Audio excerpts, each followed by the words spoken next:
Time to go to the eye doctor, Rachel. No, wait, why did you actually say that? Because I legitimately have a text today from my optometrist saying I'm due for an appointment. I was only going to say it because we're talking about Vision. Star Wars Visions, Volume 2, that is. I legitimately got a text messages from my office like, you need to come in for an appointment. I'm actually due for an appointment, like an assignment. This is so far off topic. It's not my fault. What is it? No, it's not. No, it's not. I was setting up a dumb joke and you started talking about eye appointments. This is because it was on topic.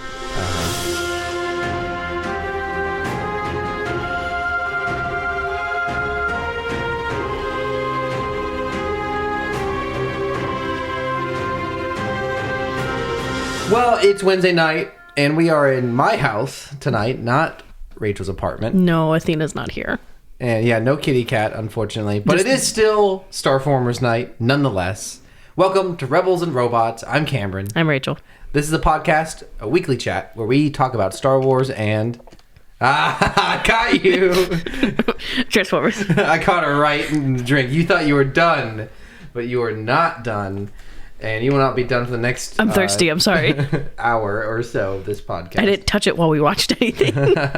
You've had that drink the whole time? I have had that drink. That's so sad. That's got to be gross by now. No, it's fine. It's still cold. It's still cold, but is it carbonated? Yeah. Shocking. I don't get ice. I hate Sonic drinks. I don't gross. I don't get ice. So. This is all off topic. We are here to talk about Star Wars and Transformers. Today we'll be talking about the next 3 episodes of Star Wars Visions Volume 2. But before that, as always, news, thoughts, opinions, dreams, anything that's happened in the last week. I've got quite a bit. So this is actually about Transformers news for once. Yeah. So apparently, they did an interview with some of the actors from Rise of the Beasts, and so the crew actually filmed at Machu Picchu in South America, Peru, I believe. Cool. And so this is the first time a movie has ever been allowed to film at the sacred location. Any movie ever? What? So Fishbach told EW at CinemaCon, we had a shaman come in and bless the film. What? There, where she and Ramos were honored with Rising Stars of the Year award. Quote, the shaman came, and she goes on, she goes, butterflies remind me of my grandmother, and afterwards a butterfly stayed in the middle of the set for 15 minutes, and she goes on talking about this butterfly. But in addition to the shaman blessing, no one was allowed to eat or drink anything on the site, and they couldn't step on any of the stones either. Interesting choice of film to allow to record there for the Which first someone time. immediately posted a screenshot under this tweet from the trailer of the Autobots stepping on stones. They never said anything about CGI characters. So here's my thought. I hope they don't give Machu Picchu the pyramid treatment. Oh, like from Revenge of the Fallen, where it gets destroyed by the villain, revealing that there's like a... What does that weapon do? Like suck the energy out of the sun or something? Yeah, you could almost call it a star killer. Oh my gosh. Wow. And we come full circle. I have more news. I don't know what you have. So I also have some Transformers news. They released a bunch of new posters this week. Again? Yeah, exactly. Confirming exactly what I thought previously is... This movie's marketing has no central identity. They're just throwing whatever they can. Hence, Optimus Prime, within a month or two, appearing at both the Nickelodeon Kids' Choice Awards and Coachella. So here's some of the new posters. He deserves to be there as much as anyone else. So I actually quite like these posters. I think they're pretty well designed. Oh. But they get worse as they go on. This first one's pretty sick. We've got... it's got... like the top half of Optimus Prime, like in the sky, and at his waist level, you have also Optimus Prime in truck form, smashing into another truck in the foreground. Yeah, it's pretty sick. Scourge, that's Scourge. And then then we've got Optimus Primal fighting what I assume is Scorponok. So it's a very similar design. You've got his top half of him in the air, in the sky, then him at the bottom fighting a villain, also, this like is a good selling on the movie. I think it looks really cool. Then you've got Mirage at the bottom, not fighting anyone, but it's him in car form with the holograms that we saw in the trailer. Still an interesting, well-designed poster, I think. You go back again, you've got Bumblebee fighting another villain. And then things, the design choices change for some reason. You've got, do you have any idea who this is? You know who that is? Is it? It's RC. Oh, okay. Yes. Uncultured. And instead of fighting a villain, she's riding alongside, who's this guy? Wheeljack. So she didn't get her own character poster. I mean, she did, but then you've got Wheeljack's poster, and it's the exact same image that they just copy and pasted. So they just cut her out. Yeah, isn't that weird? So in RC, justice for our girl. In RC's poster, she's in the top half, and she's like running in the bottom half, and she's running beside a van, which is another Autobot, RC. And then in RC's, it's the exact same image. Oh, sorry, yeah, Wheeljack. The exact same image at the bottom, just without her. It's kind of hard to describe, but justice for her. For some reason, both posters have the exact same. But like it's the exact same position on the poster. The graphic designer hit the deadline, the 10-minute deadline. Yeah, it is. It's just as I was flipping through these, it just was a bizarre choice that really whacked me out. But then there were also some really cool posters. I don't think this really resembles like the tone or style of the movie, but I think they're really interesting. It's like Optimus Prime's face spray painted on a city wall. It's like Visions. Yeah, and then you also have Optimus Primal's face as well. Monkey. So I thought those were really well-designed posters. And then there's also this one of... this is the 4DX the poster. Maximals. Yeah. I don't think the movie's going to have this like more like color-oriented aesthetic at all. Sad. I thought they were nice posters. They're nice. It's like... It's kind of like with Spider-Man Homecoming, or was it was No Way Home, where they released the typical floating character Pyramid Head and then released all the good posters later. Yeah. What else you got? So this is Star Wars news. So with the writer's strike going on, Tony Gilroy has officially ceased production services on Andor. Yeah. Which is filming right now, but he will no longer be on set assisting. Yeah, so a lot of shows have just shut down production altogether. Some shows that are fully written are continuing on, and a lot of those productions are being criticized because, as a lot of writers say, writing, it doesn't cease at the production level. Like writers, according to these writers who are striking, writers should be on the set, you know, because things change. Like directors make decisions, and for the writers not to be there is probably, it depends on the production, it depends on how different workflows work, but you can definitely see where there'd be somewhat a conflict of interest between striking, being a writer and you're technically striking, and you being a producer and staying on set, which Tony Gilroy is both. And so he received some criticism for remaining on the set even though the writers were striking, and he himself is a writer.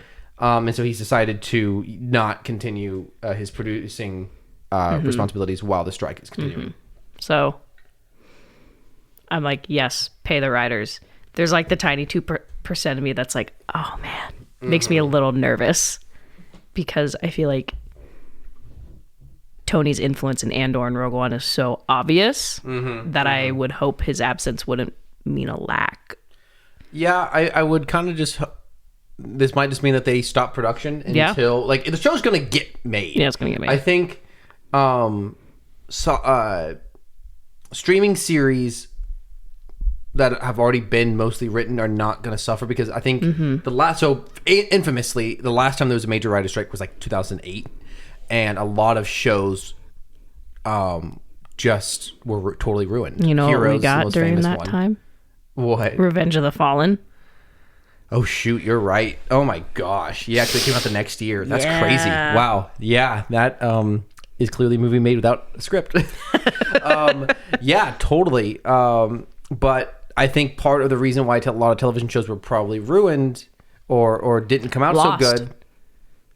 I heard Lost suffered, but that also might have just been Lost. I always just assumed that was them not having an ending because J.J. Abrams. I don't know. It's possible, but I assumed that I always thought the same writer stayed on. I don't know. I don't know. J.J. Lost Abrams specifically. slander on the podcast? Uh-huh. Look, hey, I think he's a good storyteller. I like him. He's just not very good with endings. No. Television shows back in that day, and still obviously still have networks, they still had to hit their deadline of the next year. Streaming series can come out Whenever Whenever the they heck want. they want. Example, Bad Batch. They can just be like, push it back 6 months. Who cares? No one's noticing. It's fine. So I would rather them. My point is, they can very easily wait and put out a good Andor season 2 rather than rushing it or trying to continue on without the writers. But also, I think it was far enough in production that even if they still make it, I won't be particularly happy about it. But but also, like, there's still people who need to get paid. Like, there's lots of other people other than writers. I respect the writers. I'm glad they're striking. They deserve to stand their ground and get what they want. But if a show's already been written and it's already ready to go ahead for production, lots of other people who need to get paid. And I think it's easy to forget about those people. Caterers, makeup artists, production assistants, Sure. Camera. Absolutely. Lots camera, special so effects, many people. CGI artists. So I don't We're not bashing on totally writers by any means. I totally do not disrespect the choice of anyone really involved to either strike or continue production. I think if you were to continue production without a finished script from the original person, I think that would be not cool. Yeah. Even it's all tricky. It's all very complicated. Unfortunately, normally the little guy is the one who gets hurt, not the big producers. Yeah. But nonetheless, what else you got? I found this out today.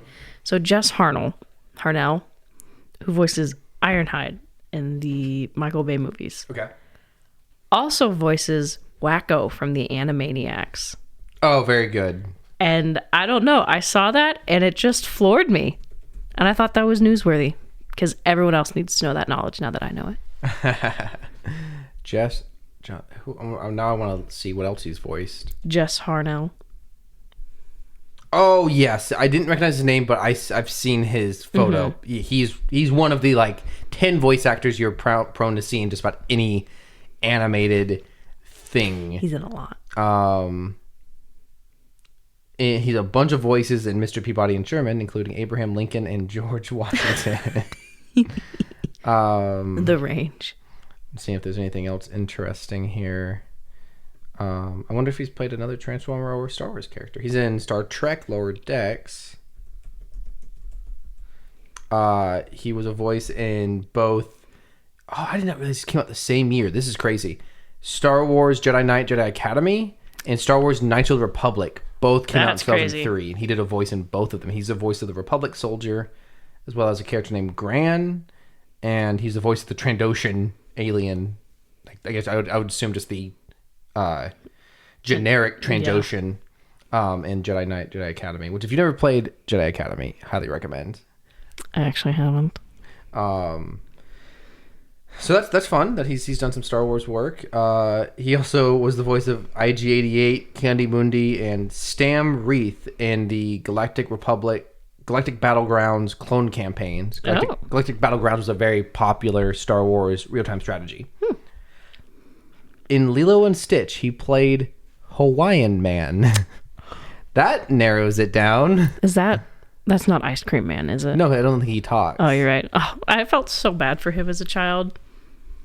That whole character. I don't know. I just pitied him.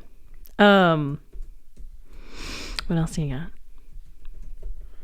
I don't have any other news for this week. I don't know if this is necessarily news, but someone posted a TikTok where the AMC theater accidentally overlaid the Little Mermaid trailer and Rise of the Beast trailer. And they accidentally played over each other at the same time, and they kind of worked. You want to see it? Yes. Oh, sorry, I reached my time limit on TikTok. Let's ignore that limit for the day.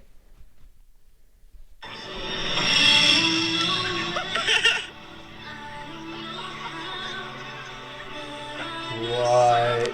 This is crazy. So you've got both trailers playing over one another, but you only have the audio from the Little Mermaid trailer, the live-action Little Mermaid trailer.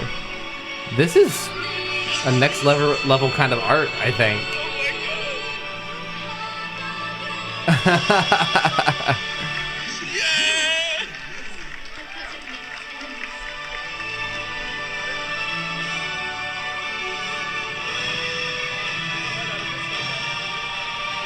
And it kind of speaks to the formulaic nature of movie trailers that both logos show up at almost the exact same time. I love it. I love it, though.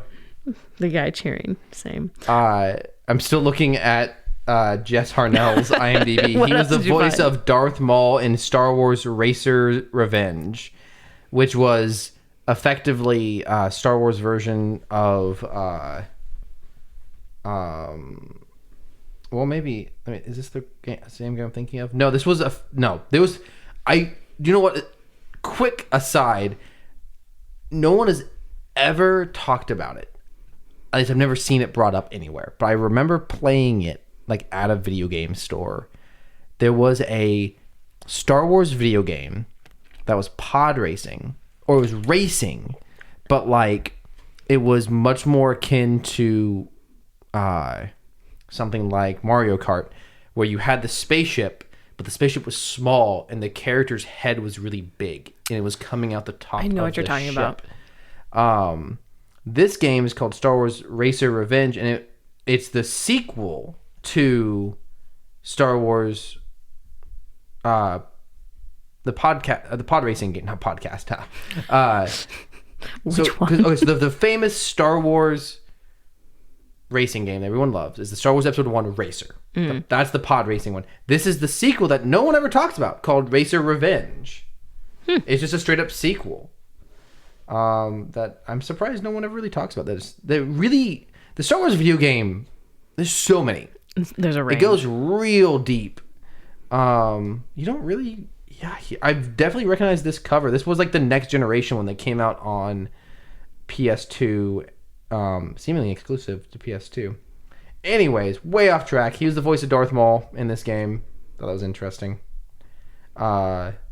He was also in Star Wars Obi-Wan, which is another underrated Star Wars game that you never hear about, which was the first level is you play as Obi-Wan completing the Star Wars trials. I never would have guessed you'd have played as Obi-Wan. Jedi, yeah, the Jedi trials. And which is not technically canon, I believe, by defeating Darth Maul was technically his trial, but it's like a test. What it is in the video game is just like the tutorial level, and then you go out and you do missions as Obi-Wan. And in this game, Jess Harnell again was the voice of Ki-Adi-Mundi. And in the original Battleground, he's the voice of Darth Maul and the Gungan Bolo Trooper. Pre-Sam Witwer. He's also in Star Wars Starfighter. Gosh. Star Wars Demolition. I've never heard of that one. Star Wars Episode 1 Jedi Power Battles. There's so many Star Wars video games. It's crazy. You got any other news or anything? Yeah, I have two things. This is a little bit of a long segment. So I did finish the Star Wars book from a certain point of view for A New Hope. Cool. Which kind of goes through different points of view of of characters during A New Hope. There is like for example, there's a chapter from Aunt Beru's POV, which made me really sad. Oh no! It was post-death. There's like 6 chapters of people in the Mos Eisley Cantina. I was sick of those chapters. There's only so many times. There's a Greedo chapter. There is various Imperial officer chapters, especially during when Luke and Ben and Han Solo invade the Death Star, and they're all like, what the heck is going on in Quadrant 4? There's a POV from the Trash Monster. Interesting. It was interesting. There's one from Bail and Brea Organa's POV on Alderaan, which, that one was hard.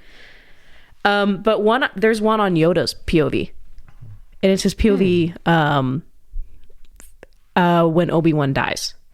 Oh, wow. But so anyways, I took some pictures. So there are some comments that I thought were very interesting. And it's Yoda kind of reminiscing on his failures with Anakin, and he wants to train, emphasize young Skywalker. So I'm just going to read some quotes from you that I thought were very interesting.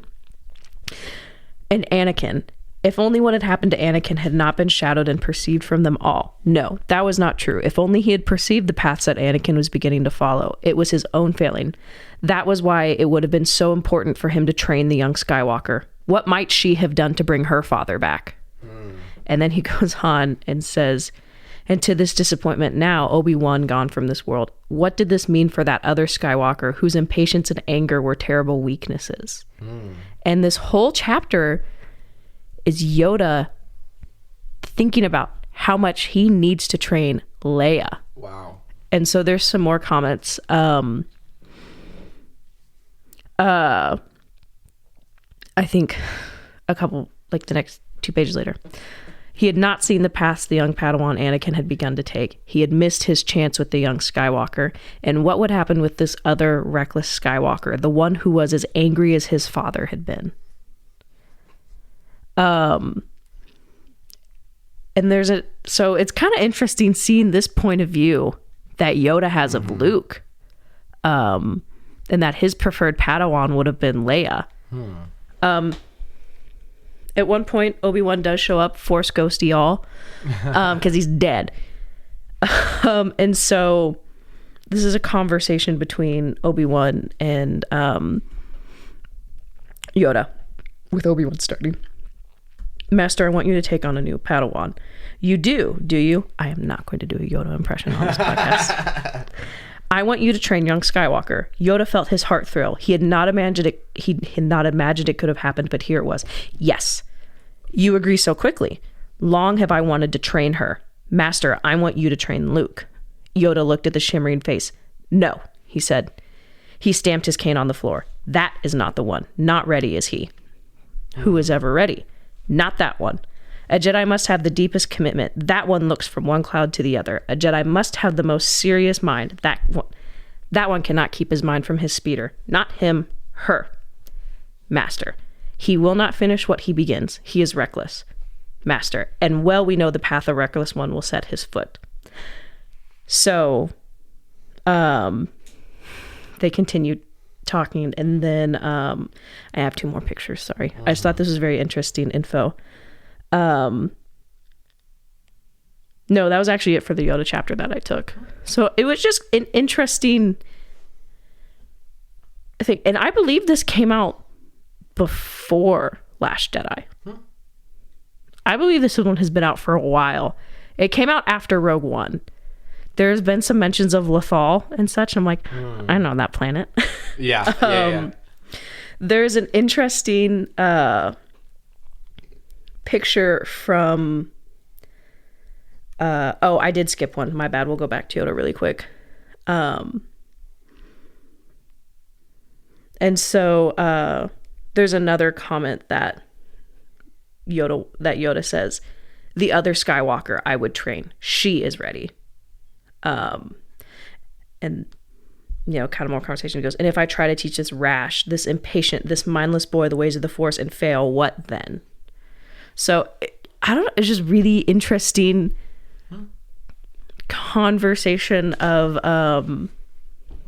Yoda's opinion of Luke, which is not very high. Yeah. And I was kind of thinking about this last week of Leia and her differences from Luke, and ultimately I was thinking about the connection between what you talked about, which was Leia hating Vader and the idea that he was her father. And I thought about the line from episode 7 where she says to Han about Kylo, there's too much Vader in him. Mm-hmm. That she is pretty unforgiving person, at least in respect to I think that the comes dark side. Hand in hand with your planet getting nuked. Mm-hmm. Oh, sure. It's totally understandable. But like, if that is I mean, based on her perception of both Vader and Kylo, she would not have been able to save Vader. That's the whole point. It really, ultimately, it comes down to... She would have killed him. It comes down to... You cannot... And especially in this world of extreme evil and extreme good, of literal magic, you cannot just kill your enemy, which is I think it's kind of bungled, but that is kind of... No, that is what Rose is going for in episode 8. You can't. It's kind of like you can't fight hate with hate. You can't fight violence with more violence, kind of thing. And in this universe, literally speaking, if you kill the Sith Lord, he wins, because that's what he wants. And so in this story, the only way to win is to turn one of the villains. I mean, you do have to kill Palpatine, but not in anger. Well, depends on who you are. I mean, do we also almost not see that in Vision's, the first Vision, Sith? She killed him, and he goes, "Oh, you're the Sith Master now. Bye," Yeah. and dips out to whatever Sith afterlife there is. And so, honestly, while Leia's perception of Vader is totally understandable and would be agreed upon by like 99.9% of the galaxy, Luke's naivete. I can never remember how to... Naivety? Yeah, I can never remember how to pronounce it. Luke's nativity. Yes, is what leads him to believe that Vader can and should be turned. And what, like, doesn't matter if it's right or... He's right in the end. Luke's sheltering from the war Yeah. really aided him. Yeah, I'm glad you brought that up. Yeah, good, interesting topic. Do you have any other news or anything? I do, and then we can move on to the actual content. Okay. This was just really funny. There's a Lando chapter in this at the end of it's the last one, I think. And so he's in a bar and everyone's like, "Oh my gosh, this thing that just happened." This is immediately after the Death Star was destroyed. And so he goes, Lobot called to the bartender who's with Lando. "Oh, Cole, can you run that feed again?" Bartender nodded amiably and reached for a control stick for the large hollow screen mounted above the bar. "Sure," O'Cole said. "You know, I've watched that thing 10 times and I'm still not sick of it." Grainy footage appeared on the screen, sharpening up after a few initial bits of static. It looked like it was shot from the point of view of a starfighter, something long-nosed zipping through space. "What is this?" Lando asked. And this is the part that just made me crack up that this part exists. "The Rebellion just leaked it on the dark net. It's getting play all over the place." And so... And it goes on. What happens is one of the X-Wings basically filmed the Battle of Yavin. Yeah. And then they uploaded it to the dark net afterward, which is just funny because I just wasn't expecting. It's like, it's just really funny. This reminds me, I saw a meme or just a post somewhere, something, I haven't bothered to fact check this, but supposedly there's some piece of expanded universe narrative that has a character who's a conspiracy theorist who thinks the Death Star never existed and that it was a piece of... Rebel propaganda? Oh, it was a piece of Imperial propaganda. Oh. Prior to it being destroyed, and then the rebels spread a lie that it got destroyed, that they destroyed it, so that the Imperials could never say it never existed because they created it. And her evidence for this is that she'd seen recordings, and in one recording there's a big ring in the explosion, and in one recording there's not.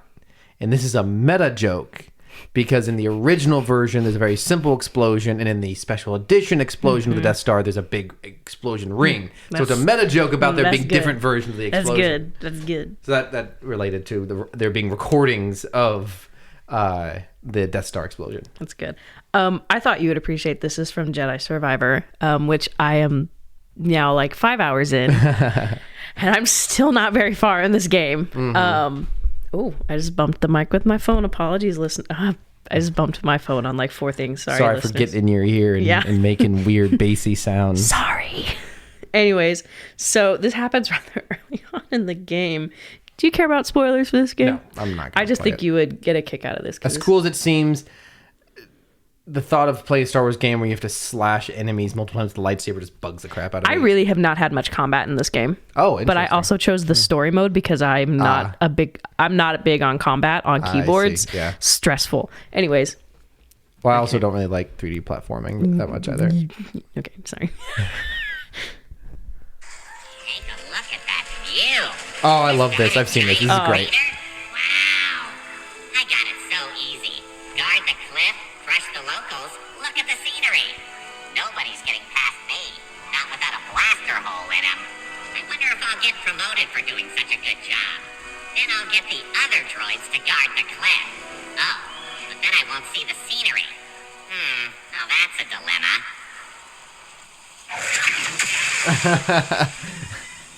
Dilemma solved. Very good. Very fun. I like it a lot. I was like, oh, this monologue. Okay, I'll kill him, and then dilemma solved. And I was like, wow. The NPCs have a lot more character. Sure. Of course, with the addition of battle droids floating around, they're hysterical. There is one where they'll throw grenades at you, and there is a little scripted event where he bungles it, and so he ends up like tossing the grenade back and forth between his hands. Fun. Blows himself up. It's like, oh. So that's really all I got. Good stuff. So, quickly, we can do a quick recap of the Transformers episode that we watched today. I made Cameron watch War Dawn today. Yeah. This is from season 3, I presume. This is after. There's a third season. What? There's a third season. Oh, is it season 2? I don't know. It's all one show to me. The IMDb page does not specify which episode and season it is. Let's take a look. This is from 1985, Transformers War Dawn, season 2, episode 44. So imagine this is not too long after the previous episodes that we watched.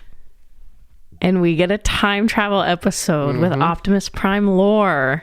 So pretty much this is our 4 for 4 episode with not a single appearance of Bumblebee. Yes. He doesn't exist. So two podcast episodes ago, we talked about a two-parter in Transformers about the creation of the Stunticons and the aerial bots. Yeah. And in this, the aerial bots go very radical neutral and think, what's the difference between the Decepticons and the Autobots? Like, the Decepticons are cool and they're real good at what they do. So they go to try to join them, and Megatron sends them back in time. And his effort is to send them back in time before the universe was created, or he says galaxy. Beginning of time, yeah, whatever. So that they can just exist in nothingness. And the Autobots destroy the time machine before that can happen, so they land 8 million years in the past. 9 million? Was it 9 million? Yeah. Oh. That is a big difference. That is a big difference. 1 million years, but as far as the distance from now into the past. But yeah, that lands them they're on Cybertron. So they go 9 million years in the past on Cybertron. During the Golden Age. Right, like pretty much right as the war is starting. And Cybertron has a blue sky, and it has water, and everyone's just kind of hanging out for the most part. I forgot that they had water. I'm not gonna lie. I was kind of like, I don't remember that. So you had a lot of good, really funny comments during this episode, but these are always crazy. So my thought was, for a species experiencing an energy crisis, like a world-ending energy crisis, they take a lot of weekend trips to Cybertron. In the current timeline, it's their lake house. Yeah. Yeah, they their weekend Airbnb or whatever. I don't know. I feel like a lot of early episodes made a big deal of the fact that they were trapped on Earth, and you get to this point in later season 2, they're just every episode going back and forth like it's nothing. How can they afford to feed Omega Supreme? How do they feed him? Oh my gosh, there's a really good comment that Optimus says at the very beginning, because they get to Cybertron and Omega Supreme's like, I'm tired. And this is going to be Omega Supreme is the really big spaceship. Big spaceship. Whose transforming animation in this episode is one of the laziest pieces of animation we have seen. There are really missing frames. It's super low detailed. He ejects his hands. They just go off screen. They just keep going. And then him turning back into his robot form is just the reverse. It's so bad.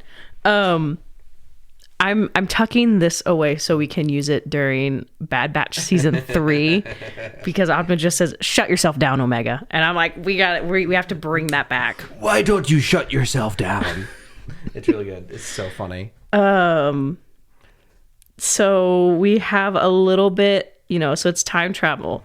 So, we're almost having a little bit of a world between worlds kind of thing going on, closed loop and all of that. But so, I'm so sorry. I just wrote down things you said. They're really I'm glad funny. you enjoy my commentary. So when the aerial bots time travel back in time, they meet young Optimus Prime, who's actually Orion Pax at this they point. meet a man named Orion Pax. Okay, spoiler, sorry. And it's not until later in the episode that you learn this is actually very young Optimus Origins. Prime. Or is he? Look, it's 9 million years in the past. Who knows how old he is? If he's 20 million years old, then he's middle-aged. I don't know. I'm trying to remember how... He's definitely millions. They're all old. They're really, really old. And Megatron is the same person. Actually, creepier. He's gotten less evil over time somehow. At least in his interpersonal interactions. And this, what I said, as I realized that everything was just the same, like very little has changed in the last 9 million years of this conflict. It's all futile. It's so futile, this war. They're just like, someone kill Megatron. Just do it. Seriously. How have you failed for 9? This really makes Autobots seem very incompetent. Like, I know there's this whole, like, all life is worthwhile. But, like, 9 million years? Just kill the man. Blow his head off. Send him back in time. Do whatever it takes. Gosh. Now, I don't know much about Transformers, but in the movies, they do keep killing him and he keeps coming back. So, it's not necessarily their fault. If it makes you feel better, that happens in other continuities too. Every time they think you kill him, he's like, oops, just kidding. They need to learn true disintegration. Double tap. Just like Double tap. separate his atoms to the entirety of space. But Cameron, if they killed the Decepticons, they're no better than them. I don't think that's true. When their entire planet is just wrecked, I think it's objective that this man needs to just be gone. So I don't know if I can get through the rest of my notes. I'm laughing too hard. So yeah, lots of interest. So yeah, Megatron shows up and absolutely destroys Orion Pax, like kills him, and Ariel, his girlfriend. You know she's a girl because she's pink. She had a ponytail design. Did you notice that? And there's a butt shot. I hated that. I hate it. Anyways, so some very good comments for me. This is very tweetable.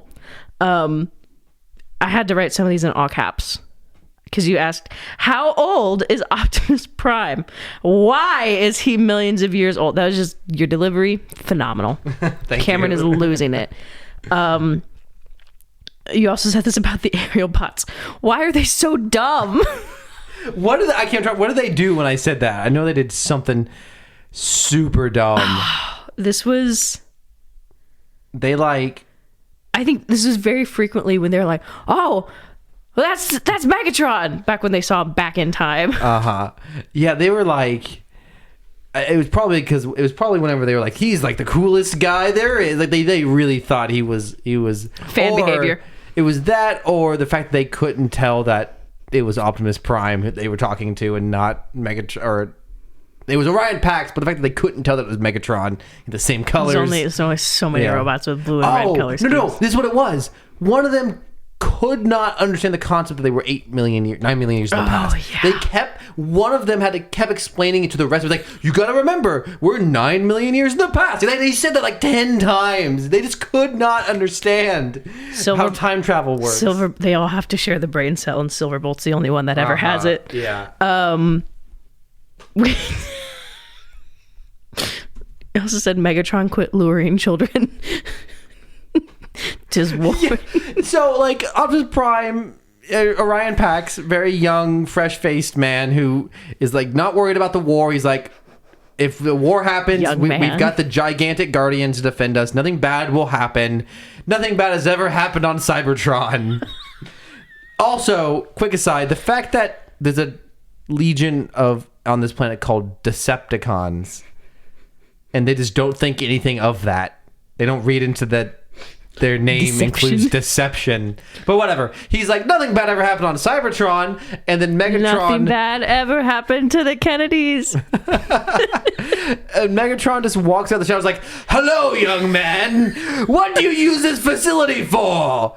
And he's like in awe and shadow. And is like being like, he's like amped up the creepy snake voice to 11. This is the snake arriving in the Garden of Eden moment. That's what this is. This is Palpatine patting young Anakin on the shoulder going, we'll watch your career with great interest. Obi-Wan should be like, don't touch him. He's 9 years old. Stay away from him. There's this great clip I saw this week. Lucille Ball was hosting a talk show, and she had a man in the audience like asking people for questions, and he kept like grabbing the women's shoulders. He's like, don't quit touching her. Lucille Ball's like, quit touching her, don't touch her. Every time he did it, that should have been Obi-Wan right that second. There would have been no Skywalker saga if Obi-Wan had seen how weird Palpatine was with young Anakin. My stomach hurts of laughing too much. Anyways, So yeah, creepy Megatron. And so Megatron just kills Orion Pax Stereo. So this episode is effectively what's going to be the plot of the animated movie that's coming out next year that we talked about last week. Oh gosh, I hope they go with a different origin, please. The other continuities. They cannot have Megatron behave like this. If Megatron shows up and we're supposed to believe that they're friends, and Megatron's like, "Hello, young man," and do you know what would be funny though? It would be funny if like there's like an hour, like they take this exact episode and just stretch it out into an hour and 45 minutes, and for an hour of the film, Megatron is just super creepy, and Megatron just like, hey, you're pretty cool. You're a cool if we guy. had time, I would go through some of the other continuities, backgrounds, and why they're so much better. But we don't have time for that. Anyways, we also see. I can't even talk. Apologies to anyone listening to this, trying to listen to Cameron, and I'm just like dying in the background. We see a younger Alpha Trion, pre-beard Alpha Trion, which indicates that they have beards. Weird. They give them all weird young people voices. Yeah, and him. It just. This is like the worst kind of prequel possible. Cameron's first reaction: why does he sound like that? He looks the same. He just doesn't have the like a beard. nerd. He's got like the mustache, but not the beard. And it's so bizarre. What makes a Transformer sound young? It doesn't make any sense.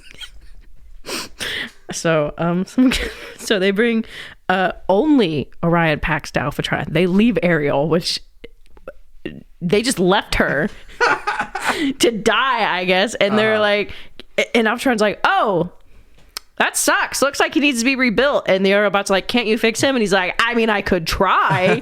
and the Autobot's like, please take a look at him. And it zooms in on Orion Pax. You just go, oh, he's ugly. Just take a look at him. Oh man, he's woof. Yeah, he needs some help. Yeah. So they fix Orion Pax, and lo and behold, guess who he is? The only other red and blue Autobot that exists. Yeah. And he comes out just in full, like, he's now Optimus Prime. He sounds like Optimus Prime. He has the same voice. He remains unchanged for the next million years. And then they're like, he goes through instant robot puberty. That's what happened here. He got Neville long-bottomed. Very good. But so, and then the robots are like, oh my gosh, it's Optimus Prime. And they're like, oh, you know who do you know who you can also fix? Ariel, who's been dead for 3 hours. And they walk off, and he's like, I shall name her Alita 1. Like, it's just like, this is, people make fun of the Solo naming moment in the movie Solo. That scene has nothing on how dumb these naming scenes are. Artists creating their original characters for their fandoms. So yeah, then we get to see a big, the Aerobots help defeat Megatron in the past. And then during that, they're finally brought back to the future. The time machine is fixed just in time for them to fight one of these Guardian robots who have different proportions in each frame they're in. Whack episode. How varying in size these robots are. They're supposed to be the size of like skyscrapers. And in other scenes they are about 10 feet taller than the other Transformers, but they're really They're so round. wide. So they look like real chunky boys. It's so funny. They are large. It's so good. It's like that cat diagram, like that people like made, like the fake cat diagram, and it's like the last one. Very large. Chunk. Chunk. And see, we made fun of recently, like, the difference. Who's the little guy who was stealing the cars in the two Rumble. Rumble. We made fun of him, of the animation on him changing size from vaguely human size to about 10 feet tall. And obviously, that's a big difference. In, like, if you're animating, you've made some mistakes. If a guy can both sit on top of a car, I've never made a mistake, and also drive a car. But that's nothing compared to. This is hundreds of feet different between frames. It's good. So the Aerobots come back and they save the day, and they're like, "Oh my gosh, the Decepticons were bad the entire time." And so Man. it's really funny because it's really funny because the Autobots come back and they're like, and guess who we saw 9 million years ago? You, Optimus Prime. And it's like at that moment that Optimus is like, it was you that saved me. And it's kind of like, wow. And they just doxed him in front of everyone else. Used his full original government name. Or should we call you... Orion, did you forget? I did. I wanted to call him Orion Orion's Pax. belt. So No. So that's where it ends because everyone's like, what the heck is he talking about? And Optimus is like, it's a long story. And then it started 9 million years ago. and then it ends. You're gonna tell me not a single one of them knows that? Fake friends. Yeah, the lore thickens. It thick. Yeah, but Anyways, any other notes before we go on to today's actual topic let's talk after about- 45 minutes? let's talk about visions. Okay, Star Are you Wars saying Visions. Transformers isn't one of our topics? It's not the topic for today.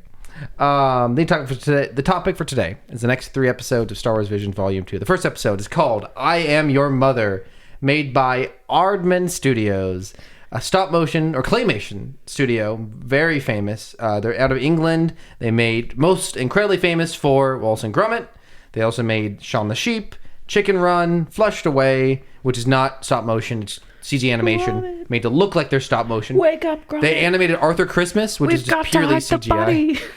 They went back to stop motion with the Pirates, which I love. They made they made 2 Shaun the Sheep movies, a stop motion film called Early Man, and they've got a Chicken Run sequel coming out this year on Netflix. Yeah, What is the sequel to Chicken Run about? probably about them raising their kids. Am I thinking that Chicken Run is about the right thing? Chicken Run is about the chickens who escape the chicken farm. Yeah, isn't it like an It's like the Great Escape. yeah. Yeah. Yeah, okay. And then at the end, they have babies. Oh, I've never seen it. All I've known is Oh. the World War II imagery. Yes. Well, So I was like, it ends with them. It's not supposed to be like a Holocaust camp. It's supposed to be more like a POW camp. 'Cause that's what the Great Escape. They're not Jews. They are all soldiers who are the best escape artists. They had Okay. the brilliant idea of putting all the best escape artists into one camp. Anyways, they escape at the end. Spoilers for Chicken Run, which came out in the year 2000, 23 years ago. how old do you feel? Oh, there's so many other things that make me feel older than that. And anyways, that's getting a sequel this year. And so they made this stop motion film. Do you want to describe the story for us, Rachel? Yeah, so we have our character Annie, who is a young Twi'lek. I don't know what planet they were on, but it's she is I'm guessing this is post Empire. This has got to be post Empire. Yes. And 'Cause so Wedge is a celebrity. yeah, we see Wedge Antilles, local celebrity who hosts a pilot school, and so young Annie is a pilot in training. And so from the start, her mom is very eccentric, a little wacky, a little fun, and so she is very embarrassed of her mom. We get that from the get-go. Her mom's like an inventor, and so the big conflict of the story is that there's a family race day, which Annie has not told her mom about because she's embarrassed. So we start off, which so I don't know where, if you took notes or if you just want me to go through it. Yeah, I don't have a ton of notes. So just you keep going. I'll throw out comments as we go along. So we see Annie and her friends, and then we're introduced to Annie's bully, Julian. Well, the very first thing we see is a commercial with Wedge. Oh, yes. Wedge being he's a Rebel pilot who appears in all 3 of the original films. He's one of the X-Wing pilots. And Rebels. And he's in Rebels, yes. Rebels really made me like him. I don't know. He was very, very endearing. He is famously, the actor is Ian McGregor's uncle. Ian McGregor, Yes. who played prequel Obi-Wan. And he also briefly appears in episode 9. And that actor reprised the voice of Wedge in this episode. Nice. So yeah, we see him and he's like talking about the pilot school, the flight school, and then the family race. So Annie is rushing to get to school. Her mom is like, I made you lunch for you're going to be a great pilot. And we see a very endearing little like hollow recording of when Annie was young, and she calls her mom Red Leader, and they're like fake pilot plane, and she's called Red too. It's very adorable. So Annie hurries off to school, forgets her lunch. And there's lots of fun little Easter eggs and references. Yes. She's got a toy Max Rebo. Her mom is doing some welding in her helmet. Looks like a Mandalorian Looks like helmet. the Mandalorian helmet. Yeah. There's all just like little details scattered around this whole episode, especially this first scene and the next scene that are just fun references. So she gets to school and her friends are like, Annie, are you going to take place in the race? And Annie's like, no, I'm not going to do it. My mom's busy. And they're like, what is she so busy about that she's missing race day? And Annie's like, she's working. So then we're introduced to Annie's bully or antagonist, Julian, and her mom. And Julian and her mom have that Spaceballs hair. Like, I don't know how else to describe it, but their hair looks like the Spaceballs helmet. So Julian is like, I don't know. There's some weird elitism bullying going on of Julian going, well, you guys are from trash and you fly the flying porta potty, which is also like their home. What's kind of funny about this is there's actual porta potties right behind her as she says this. I didn't notice that. Yeah, well, I noticed it because someone made a joke online. As soon as this episode dropped, someone made a Wikipedia entry for the porta potty. I think you mean the refresher. Yeah, it's just like before The Mandalorian season 1, there was very few references, if any, at least not in the movies, to bathrooms in Star Wars. There is a full functioning toilet and bathroom in Star Wars Jedi Survivor. I heard about you this. You can't yes. use it. Then how do you know it's functioning? Because it flushes. So these porta potties are one of the very few, at least movie/television references to bathrooms in Star Wars. Bathrooms. So yeah, Julian and her mom, they've won previously, very seemingly well-to-do. Their ship is very Sith looking, which is kind of funny. And so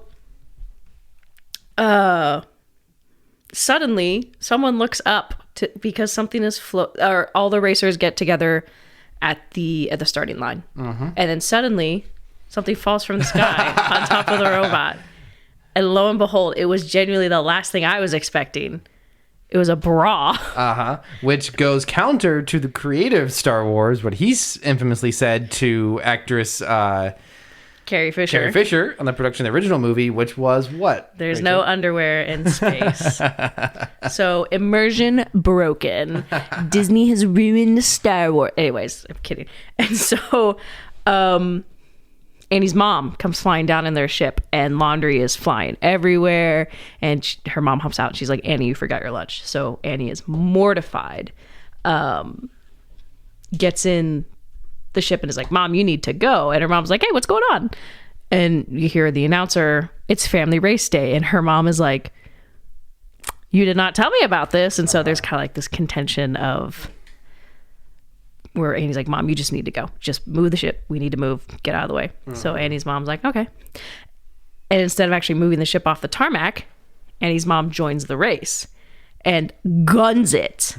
And at they're both in the ship. Yes, they're both in this ship. Because it's family race day because each ship has a family in it. Yes, You've yes, got a I ship should- with a family of Wookiees in it. Who struggle. You've got another species I don't really recognize. 4 or and you 5, have, I think. 4 or 5. Oh, there was 4. Yeah, there was 4 ships before. This is the 5th. Yeah, Yes. this is the 5th one. So they start the race. Everyone's racing with their parents. And so as we can see from the start, the antagonist, Julia, and her mom they're like ready to do whatever it takes to win this game or this race. They have weapons on their ship, and their gun is a tiny little Death Star that shoots lasers. So we go through the race, and there's a moment where Annie's mom, who I don't know if she was named, Annie's mom's like, well, why didn't you tell me about the race? And Annie finally is like, you're embarrassing. Her name is I had it. Where is it? Nope. Oh yeah, Kalina. Kalita. So Kalita, Annie's mom, is like, what is your problem? And Annie's like, you're embarrassing me. You embarrass me.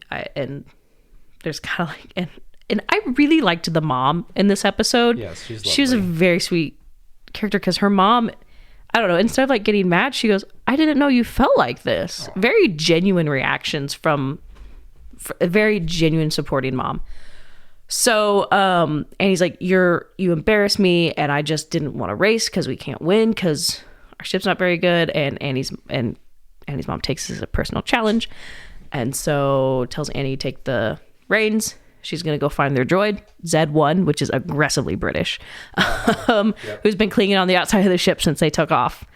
Fun running joke where he's visible in all the scenes clinging. So they bring him in so that he can help navigate, I believe, or provide some aid.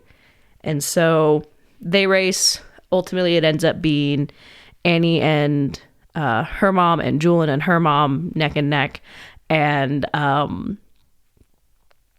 seeing things things pick up. Seems like Julian's gonna just shoot him out of the sky, and Annie pulls, what did they call it? A Ryloth roll? Yes. Where she basically just does a loop-de-loop and kind of knocks him out of the sky. They end up winning. Very, very sweet story. That's really kind of where it ends, where they win and their relationship is stronger. They did Wedge's hair so dirty in this. It drove me nuts. Yeah, I thought Gave him the Wallace treatment. Yeah, it doesn't really look like Wedge, but anyway, it's still fun that he's there. He's playing kind of a like. This is a very common archetype. He's not quite washed up, but he's kind of a sellout, I guess. He's selling merchandise They and gotta stuff. make money too. And he's like a partial celebrity. Yeah. And he is trying to sell merchandise off of it and cash in on his very low level celebrity. But Not to me. I also think this episode's fun as in comparison to the previous episode, which is also about a young woman having a tough time with an older mother character, and that last episode is her older sister. Yeah. But also, this episode is also opposite energy from the previous one because it is so much lighter. Yeah. And post-war. And very light and happy, and the mother's alive, and though no father. Very interesting enough. I wonder. Maybe he died in the war. Yeah, very possibly. Maybe he's Wedge. I don't know. If we hadn't seen male Twi'leks in... Ugly. Okay, so is Bib Fortuna a male Yeah, I Okay. just saw a comment about this saying how canonically Twi'leks are some of the most beautiful, considered some of the most beautiful beings of the Star Wars universe, actually to the point where they were captured and sold. And so made a comment. So this is like, that's like the stereotype, and then Bib Fortuna. Yeah. Because you also have the male... Because all of the like servers in the bar in Book of Boba Fett were Twi'leks, and you had male and female, and they looked pretty similar. But then, yeah, Bib Fortuna is... Hera's dad is ugly. yeah. He's a scary And looking French. man. Which, That was one comment I wanted to make. These two were very British. Whereas that's true. canonically, But there is some French... Ryloth is French. The third episode we'll talk about today also plays into that. But yeah, so overall, very lighthearted, fun episode. Probably my least favorite thus far because it wasn't as strong narratively, but the Aardman stop motion style is a lot of fun. And also they slipped in the robot that's on the moon from the very first Wallace and Gromit script is somewhere, not script, short, is in the background in this, which I also quite enjoyed. So next episode, Journey to the Dark Head, which was created by Studio Mir, M-I-R. They're a South Korean studio. They are famous for The Legend of Korra. That checks out. I was like, this feels like Avatar: Last Airbender. The Boondocks. What? Yeah. I was not expecting that. The Young Justice cartoons, a Dota cartoon, the Harley Quinn cartoon. They've got quite the range. They've done some multiple DC animated movies as well. So yeah, pretty cool. They've done some other video game based shorts. Yeah, so they've got a really nice range of they are very used to working on licensed franchise works, whether it's movies or shows or animated shorts. This one is very much in an anime style. And not only is it anime style, but the way the characters are written, performed, the way they move, it's all very classic anime. Anime in my Visions episode. It starts off with a young girl with Ara. a bunch of other people. Thank you, Ara. And she's with this group of people, and they're in this like open space, and they're picking up rocks. And she's being instructed by this older man to look into it and see what a vision is. And she's trying to tell whether it's a vision of the past or a vision of the future. And she can't quite tell. And the man is chastising her for not being able to hold on to the vision. And she looks up like something about these big like statues or something. I can't remember exactly what she said, but I don't think you're not meant to understand it in the moment. But we come to understand later is in this world, there's two giant statues, one representing the dark side and one representing the light side. And then she's like, if we destroy the dark side one, probably stop the battle between the dark side and the light side. Cut to presumably like 15 years later, she's an adult. She comes before a Jedi Council that's like on a spaceship. Presumably not the Jedi Council. It's kind of hard to pin down the exact timeline of this. One would presume this is in the Old Republic during the Jedi Sith War, and she tells them, I know you probably won't believe me, but I come from this planet and the Outer Rim. We've got these statues. I think if we destroyed the dark side one, it would turn the tide of this war. And the woman who is leading the Jedi Council is like, I think we should give her a chance and send this one guy with him. Toll? Yes, thank you for the character names. Yes, Toll. It cuts to Toll meditating. Toll, sorry. Go for it. Toll is such a main character design. Such an Yes. anime main character design with the white head of hair.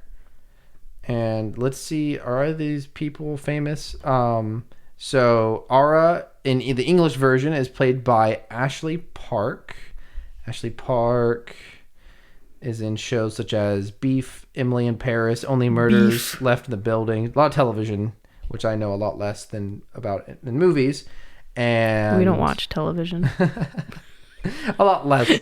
And then Toll is played by Eugene Lee Young, who has been in very few things. Oh wait, that's producing. Acting, he's been in not very much. Brooklyn Nine-Nine for one episode. And so he has a flashback, and in this flashback he's with a bunch of other Jedi who get murdered by a Sith Lord. And the Sith Lord leaves Tool alive because he can sense the dark side of him. And the Sith Lord is pretty much, eventually this war's going to end and you're going to need a new master. So find me and then Toll, like, he's having this flashback and the Force is like vibrating in the room, and he comes to, and this other Jedi he was meditating with is like, that guy is, you can't trust him. You can't trust him. He's a Sith. And Toll is assigned to go on this mission with Ara, and they're on the ship and they're arguing. Ara's like, I don't need you, I've got all this. And Toll's like, I don't want to do this. Why do they need a Jedi? This is not going to work. They get to the planet. Real quick, I just want to know how Ara keeps almost 3 feet of long hair all tucked up in that cap she's got. Oh yeah. That would be so sweaty. So that reminds me though, in one of the best moments in the episode, Cole is walking into the hangar to meet Ara. She takes off her helmet, her hair flows down, she turns around, and the frame is just this empty space with Toll's head barely at the bottom, and then she looks down at him. Pretty good comedic moment. Good. Did you know when you put horizons in the middle of the screen, they're boring. Okay, yeah, it's a very nice Fableman's reference there. And so then they are headed up the mountain to try to get to. They have got bombs. They're going to go and try to blow up the dark side. I almost said poster for some reason. Can you imagine? No, they're trying to get to the top of the mountain to go up to the statue, and the same Sith Lord appears out of nowhere. Bishan, and I think that's yes, who seemingly is played by a pretty notable actor, Daniel Day Kim. He is in Lost, of all things. Oh, I had a nickel for each time we've referenced Lost. He was in the Divergent series. Oh, that's probably why I recognize him. Just on a television. Daniel Day Kim. Daniel Day Lewis is a famous actor, but Daniel Day Kim, he's in the Hawaii Five-0 show, the newer one. Is he any Transformers stuff? Let's take a look. The question. Oh, he was in Legend of Korra. There you go. That's probably why I recognize him. Transformers? No. Dang. But anyways, I definitely recognize his face. He was also in the last version of Hellboy, if that means anything. Oh, he's also in Spider-Man 2. Oh. The movie. So which one? There are 3 Spider-Man. The one that's called Spider-Man 2.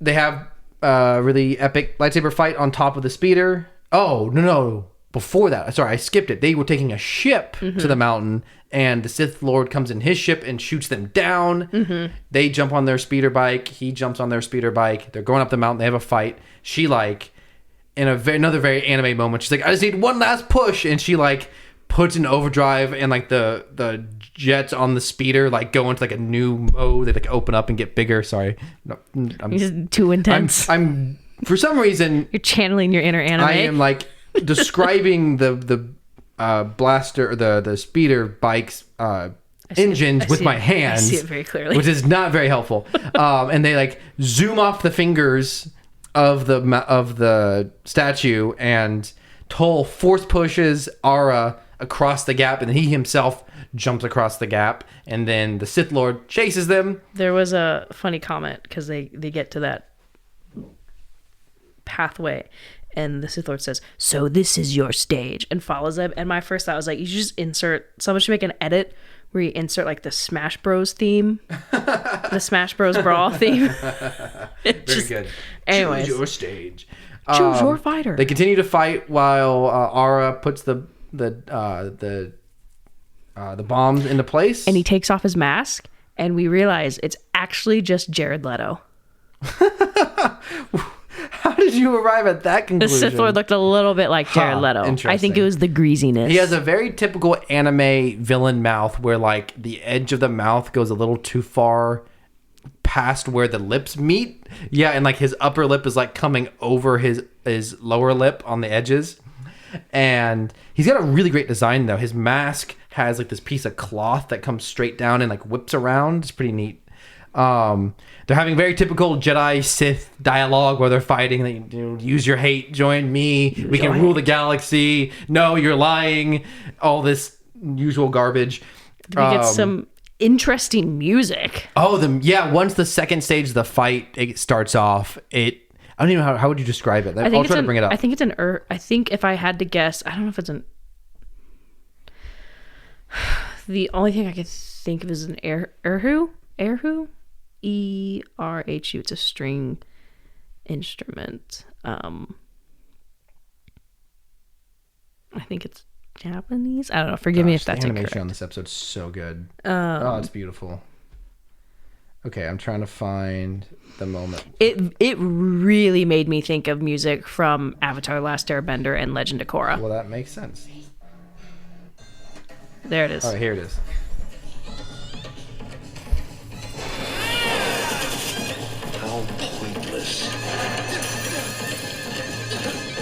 That's not Nerahu.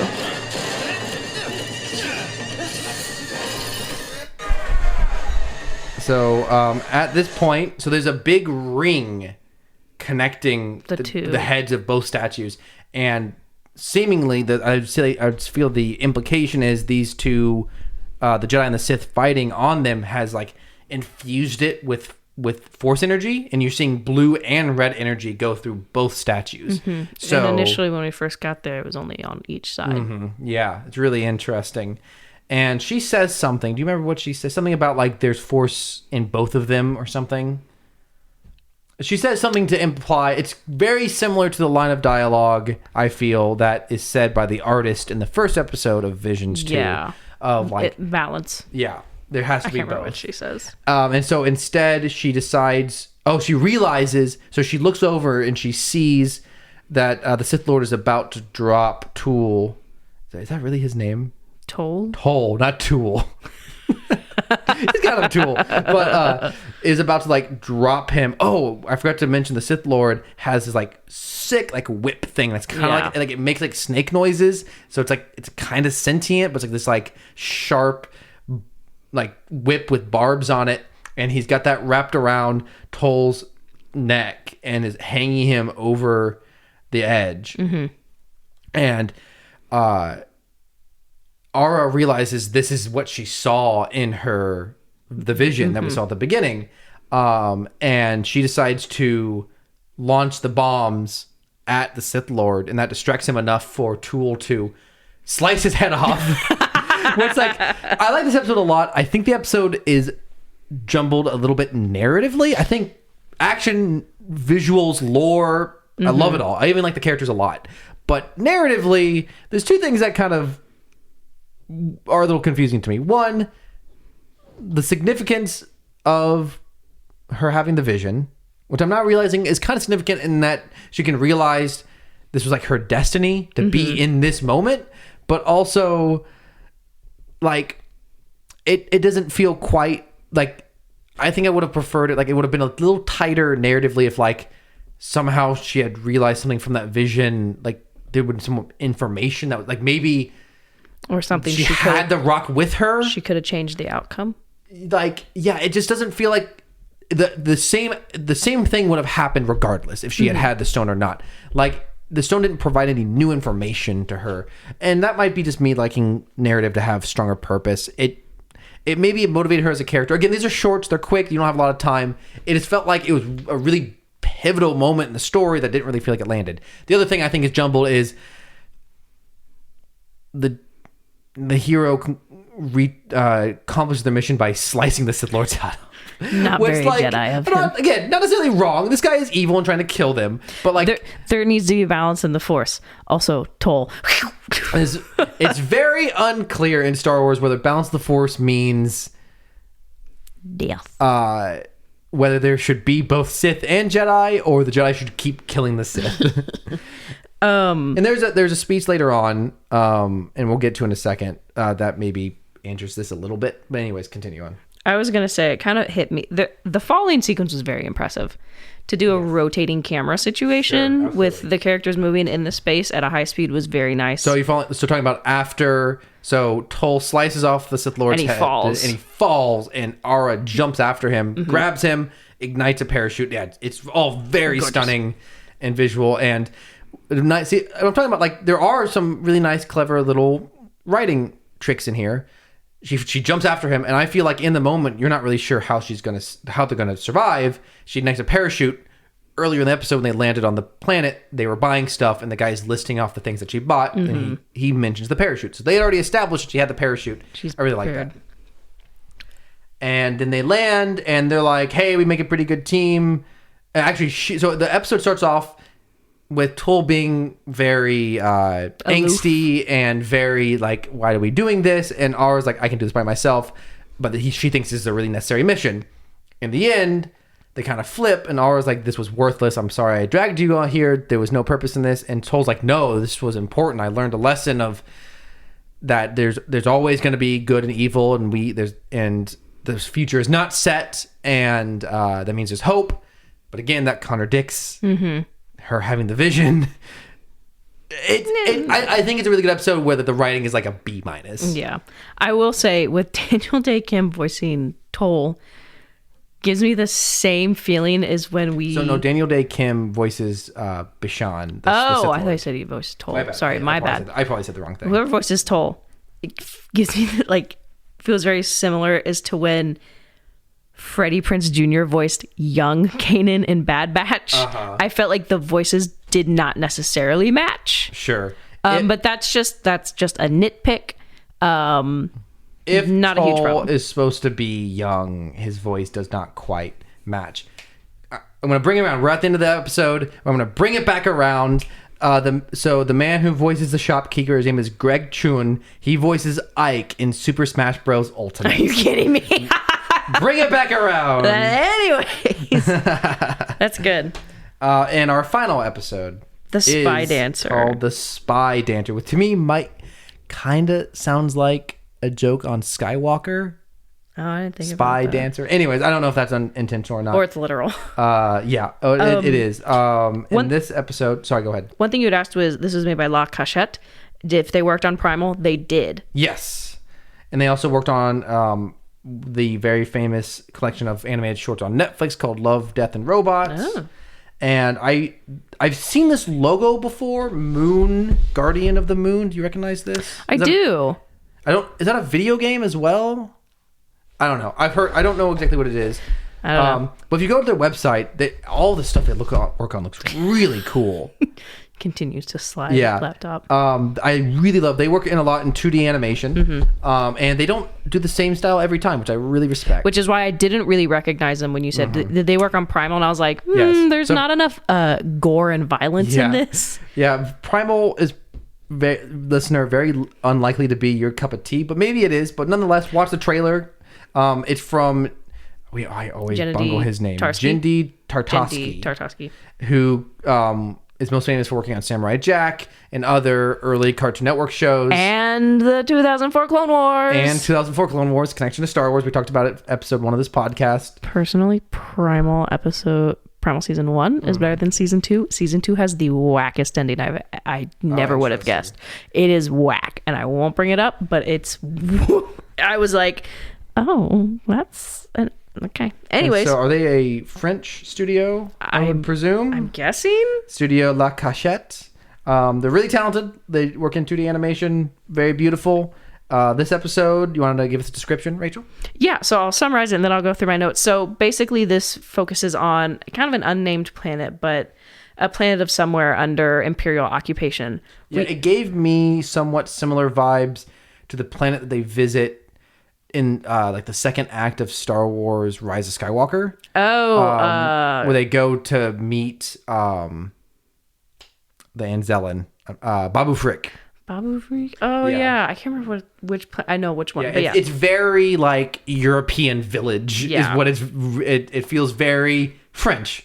So where this episode focuses on is an entertainment complex that the Imperials frequent. We start off with seeing some stormtroopers hop into a vehicle to go to this building. And first of all, we see an absolute unit of a stormtrooper. Oh yes, he's a big boy. He's built. We have some Some body positivity stormtroopers going on in this episode. it was just, I think, because it just stuck out to me because we first see kind of like, I guess what would be your standard stormtrooper, and then the vehicle moves and you see this unit, this broad man. So they hop in the vehicle, they're like, let's go, let's get out of here. And they show up to this it's almost like a fine dining, like dinner and a show kind of thing. And we meet I don't know how to pronounce French words because they have 20 letters and only say 2 of them. So we meet Hedis, the kind of like waitress. She's a young girl. She shows all the stormtroopers she's putting on a front where she's like, oh my gosh, we love having you guys here. We love our patrons. And Real fast, I looked. So the person who directed this episode, Julian Chang, Julian. Chheng. Shahang. So Sorry, my observation was right. That French words have 20 letters and use 2 of them. It could also not necessarily be French, that last name. Well, true. Anyways, has worked on a lot of the same movies we just listed. With this being a French studio, I wonder if they have any connection to this film. She's an aunt, or Julian could be male or female, I'm not sure. Worked on one of my favorite animated films of all time, Ernest and Celestine. And that style definitely rings true through this. Yes, so it makes me really happy that more so than Primal. Yes. More so than Primal. Anyway, so continue on. So I have some comments. Oh no, the French. But so we kind of see some establishing shots of this like entertainment place. There's a lot of seats, lots of stormtroopers, lots of Imperials, all waiting for this show to start. I would personally like screenshots of all the non-detailed background stormtroopers that are just blobs. There were some good ones. And we have a young woman who's pretty much the host, and she's being really nice to stormtroopers, and she's pretty much our main character, kind of. She's like our surrogate character for the episode. Our introduction, yeah. And so she gets these stormtroopers settled, and then she goes kind of backstage to where we see, I would almost say like our main character, Louis. Mm-hmm. If I'm pronouncing that correctly. And she's an older woman. Yeah, they call her Louis, but it's spelled, well, how is it spelled? Loi apostrophe E is what I have. I love that. It's pronounced like a very common name in our world, but it's spelled very much like a Star Wars character's name. In the world of France, too. And so they're talking about, hey, we need, people are waiting. Let's get the show. And then Louis picks up a communicator. She's like at her makeup table doing makeup. She picks up a communicator and calls a man named John, who is played by his name. Sorry, I had it here. Just give me just a second. I gotta find it again. Oh, I lost it. Here it is. Lambert Wilson, who is most famous, I think, in America at least, for playing the Merovingian in the Matrix sequels, who is the most French character you will see in anything short of a mime. So shout out to Lambert. Oh wow. Yeah. So and he's underground somewhere. He's also the voice of Ernest in the new Ernest and Celestine. Continue. So we see he's a mechanic of some sort. He is working on stuff, and he and Louis are talking about how we're almost ready. Just do the final show and then we can all leave. So they're working on an escape from the Empire. So Louis is like, okay, so they get ready for the show. They're prepping. Before they start the show, they make an interest comment to say to the ones they've lost. And one thing that we kind of see Louis handling a lot is this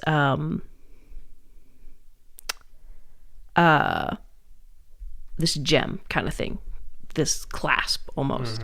And she's got some attachment to it, but we don't see why. So anyways, the show... Is it a communicator from the Sith Lord? No, it is not a communicator from the Sith Lord. She's not doll. So she's the showstopper. The Imperials are chanting Louis, waiting for this show to start. And so she jumps down from the ceiling and starts the show where they're almost like trapeze artists. And lo and behold, what do we have? Another Nope similarity with her costume. The way the fabric of her costume spread out seemed very similar to the alien from Nope. Jean jacket. So it was just really interesting because we had a nickel for two seemingly Nope references in this Visions. We'd have two. And so she's dancing. Everyone's enthralled. And so as she flies by the seat of honor, she recognizes an Imperial officer with a K2 droid. And it's like time stops for her, and she has a flashback of her world on fire, and she is like right now it's very opulent. Everything about this area is opulent, and when it switches this flat to this flashback, it's not. city is burning, and she is cornered by this Imperial officer in a K2 droid, and she's holding her baby. And the Imperial officer yoinks the baby and disappears. As much as I like this episode, the way, I mean, you just use the word yoink, which is very accurate. It's a little comical. It's a very serious scene. I like the way it's executed a lot. He just grabs the baby out of her hands as like a bully taking candy away from a child. Like, it is just like, mine. And he's like holding the baby with one hand way above his head. And so one thing that's important, that this would be an important Mouska tool for later. All of the people who are native to this planet have different colored eyes. They have a blue eye and a yellow eye. We see this with Louis and Hetis and the other workers. And they have like little teeny tiny horns on their forehead. Little teeny tiny. It's very important. So this, like, she falls because she's so in shock, because lots of time has passed between this. I initially thought Hetis was like her child, but obviously that's not the case. So she falls, and Hetis like has to come rescue her. They manage to play it off like it's part of the show. The Imperials are like, woo, yay. And Louis tells us, you have to go. And they're like, what do you mean? She goes, we're leaving. You guys are leaving now. Leave me behind. So they're a little unsure about what's supposed to happen. So they start to leave. They go downstairs, whatever, to where John is. And Louis goes Rambo mode. Well, not quite yet. Louis kind of starts up the show again, starts swinging around, and then she swings around to the Imperial officer, and she has swords in her bracelets, which is pretty cool. Assassin's Creed almost. Yeah, except for, it's very Assassin's Creed, except for the blade is like 4 feet long. It's very long. So she swings by and stops in like his booth to kill him. But she realizes, she stops just short because it's not the same Imperial that took her child. And so she's like shocked, and this Imperial's like, why you tried to kill me, rebel scum? Rebel scum. And so he goes, he throws her down. That's like a 30 feet drop. And all the other Imperials are like, oh, this isn't good. And so he goes, we should have shut this down long ago. And this scene was actually kind of comical to me. He goes, we should have shut this place down long enough. And all the stormtroopers go, oh. And they put all their helmets back on. Time to go. They grab all their blasters, and they get ready to fire. And so battle starts, and she just starts destroying these stormtroopers.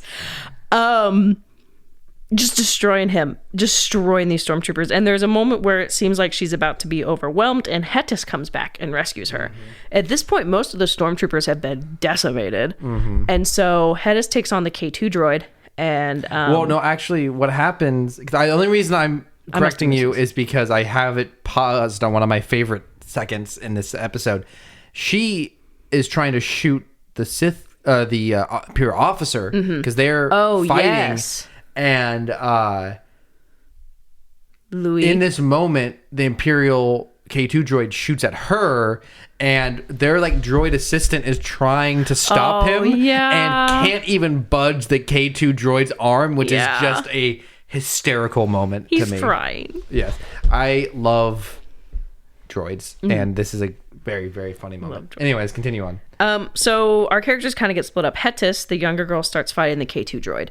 And so I don't remember how they get up there, but Louis and the Imperial officer end up on the roof. Yes. But Louis is not fighting him. Also, I'm sorry, did you mention also that he has an eye patch? Oh, no, I didn't. He has an eye patch. Relevant to what you said earlier about the characters in this world having two different colored eyes. So he has an eye patch. And so Louis will not fight him. And he's like, what? You tried to kill me. What are you doing? And she goes, why? And so he has this cane as well. And which is the same cane of the Imperial officer. Like he almost looks spitting image of this Imperial officer. Cane, hat, eye patch. Actually, not the eye patch, my bad. And so she's like, why do you have that staff? And he goes, my father gave it to me. And this makes her so mad. But she doesn't fight him. She disarms him. She breaks the staff. And she hugs him. And she goes, I can't remember how she said it, but she goes, he's not your father. What have they done to you? What have they told you? And so he's like, what are you? He's like, you're crazy. Push her away. And then. And she tries to take it. I'm watching it right now. She tries to take his hat off and he won't let her. And so. Sorry. I don't know if you heard this, if you guys can pick up the sirens. But so she's being like vague, like, who are you? And he's like, what? I don't, and it's finally revealed, in another flashback. I think we're seeing some more flashbacks between when her child was taken. No, not this. No, point. not at this point. Yeah, I'm got it up right now. I would not remember this well if I didn't have it. She runs off. So what happens now is they're talking, and then AT-ATs start like 4 walking AT-ATs. up, and I started laughing at this point because I was certain this AT-ATs were just going to open fire right then and there and just wipe out everyone. They don't, but and so she's being kind of intentionally vague about it, and she finally hands him like a scarf thing. She hands him part of her dress, and then the green and the medallion that she was holding earlier, and she gives it to him, and then she escapes. She escapes with her troupe, her other performers in Hedis. They recognize the AT-ATs are going ham. They open fire on and their just destroying their palace. this building. The Imperial officer is rescued. The stormtroopers are like, "Let's go, sir!" And he's like, and he's looking confused. So they escape. Yeah, he's very dazed. The stormtroopers have to escort him onto their ship. And Louis looks dazed. Not dazed, but like they're almost all shell-shocked. They're all traumatized because Yeah. their home has just been destroyed. They are now on the run. Yeah. And so the performers escape, and then the episode closes with we see this Imperial officer on a bridge of a Star Destroyer. And he's looking at the cloth that he has, and he looks at the medallion, and he opens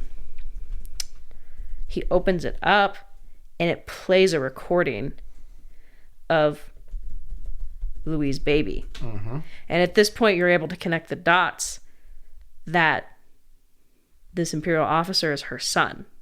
Yes. And we see he takes off his hat, and you can see the dots on his forehead where his horns have been removed. Yes. And so kind of what the Empire has done is physically altered him so that he passes as a human. Yeah, so that was where I had thought that potentially obviously the assumption was he's a soldier, he probably lost the eye in battle. My assumption at this point is they removed his eye to make him look more human. Or at least just covered it up. Yeah. But I thought he was going to remove the eye patch. Oh, yeah. And he didn't, which to me implies that he just doesn't have an eye. So he's like, he's having his little existential crisis, and so his hand kind of drops down by his side with the medallion, and we see something. We forgot to bring this up. On the other side of the medallion, there's a little circular it's a tracking device. tracker, which was brought up earlier in the episode by John and Louis on their little call, and he's like, I have these trackers that you can use. And she goes, are they even going to work? And he goes, they're going to work this time. And she said, as they were all flying away, she said, I have a way to find him and he has a way to find me. This is a really well-written episode. I love this. Is a really, really good episode. This one just went right up to my second favorite after In the Stars. I've started my ranking, so we can talk about it next week. Yeah. So beautiful episode. Gorgeous. All the, you have the whole performance is really beautiful, but then the way she uses her performance skills to fight the stormtroopers is really amazing. And then this is almost like the main character that we've seen turn from the Empire to the Rebels is Finn, and he makes that decision on his own. The second one in the big world of Star Wars is your husband. Callus, and that's done over time. That's mostly out of logic it's not really an emotional choice. They pretty much turn on him. He's like, and it is somewhat emotional because he realizes that Choose your words carefully. he realizes that The Empire does not care. I can't remember the thought. So What is his name? The purple man. Zeb. So in in season 2, episode 14, the honorable ones, Callus and Zeb end up accidentally marooned on a moon of Geonosis, and so they have this kind of "I'm sorry that I took credit for the genocide of your people" thing. The casual apology. Zeb ends up saving Callus, who's been injured from moon predator. I don't know. Anyways, so they end up like surviving because of each other. And so there's this moment where the ghost crew finds Zeb and they're all really happy to see him. They're like, "Oh my gosh, Zeb, we thought you were dead." And he was like, "I'm not," and they rescue him. They're all very happy. They're a family. Well, they leave Callus. He's like, "I'm not here." And he waits for the Empire to come get him. I don't know if you know this. The Empire never comes and gets him. He escapes that moon because he got picked up by some trading trawl. And that's how he makes his way back to the Empire. And when he gets back to the Empire, he's injured. He's got a broken leg. And he finally finds someone I think he recognizes. And they're like, and I can't remember what he says, but they just like, the officer just ignores him. He acknowledges him and says nothing. And this is that... Sorry. Anyways, Rebel side tangent. This is that moment. My point was... You brought it up. The first... Yeah, I didn't expect you to go on a description of half the episode. I didn't know what you're expecting. My point was I will go into heavy detail. Finn chose pretty much just the first time he went into battle to change. He never really had a chance to make another choice. As soon as he saw what the Empire or the First Order was, he made a change. Callus Kestis. Too many red-haired. He chose mostly out of being betrayed by the Empire. Not betrayed, but just like realizing that they don't care about him. But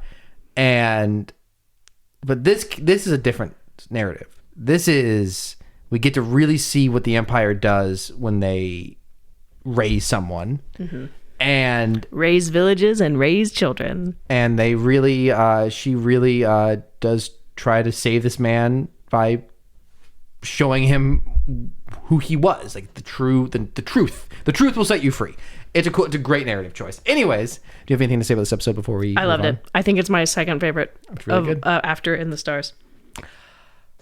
Well, you know what time it is. It's Hold the on. best time. You told me this would be a minute, but this is longer than a minute. Oh my gosh. Anyways, time for memes. And that is also called Meme Parsec and Meme Astrosecond. I got some good ones. 8 million years of astroseconds. That's about how long. A lot of astroseconds. So I've got some. I feel like these two should go in tandem. So for context, we're not British, so we don't care for the coronation. However, I don't care for the crown, personally. So, anyways, there were some really good Star Wars themed memes from the coronation. Absolutely. I don't know if you have them. I don't want to take your thunder. Oh no! I think I saw what you have. I think I'm a little more excited about my version because, and I'll set it up. I recently found a Facebook page called Terrible Snoke Theories Daily. Oh my gosh, I know what you're about to which is so funny. I love this account because there was so many Snoke theories right after episode 7 came out, and pretty much all this wrong. Yes, exactly. What this page does is effectively it will just post a picture of Snoke in a thing that vaguely looks like Snoke. I know what you're going to talk about. It's so funny. And obviously, I don't know when this page was created, but obviously there's not as much juice for the Snoke theory jokes anymore. They're funny, but they don't necessarily have, especially since Snoke has been dead since 2017. Yep. There's not a lot to do in this joke territory. I like this page account, but for this, I didn't really know about the coronation. I logged onto Facebook, and this joke got passed around a ton. You've probably seen, if you were on the internet this last weekend, you probably saw a version of this meme.